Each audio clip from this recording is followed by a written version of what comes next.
ప్రస్తుతం అల్లు బాబీ మరియు బన్నీ వాసు గీతా ఆర్ట్స్ తరపు నుండి యువ హీరోల డేట్లు బ్లాక్ చేస్తున్నారు. పెళ్లి చూపులు సినిమా హిట్ అయిన వెంటనే విజయ్ దేవరకొండని లైన్లో పెట్టి గీతా గోవిందం సినిమాతో మరొక బ్లాక్ బస్టర్ ని అందుకున్నారు. ఆ సినిమా బాక్సాఫీస్ వద్ద 100 కోట్ల రెవెన్యూని సంపాదించింది. ఆ తర్వాత యువ హీరో కార్తికేయ డేట్లో కూడా RX 100 సినిమా సూపర్ హిట్ అయిన వెంటనే బుక్ చేసుకున్నారు. ఈ కాంబినేషన్లో వచ్చిన చావు కబురు చల్లగా సినిమా కూడా మంచి హిట్ గా నిలిచింది.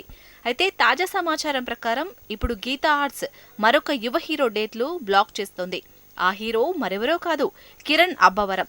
ఎస్ఆర్ కళ్యాణ మండపం సినిమాతో ప్రేక్షకుల దృష్టిని ఆకర్షించిన కిరణ్ అబ్బవరంని హీరోగా గీతా నిర్మించనుంది.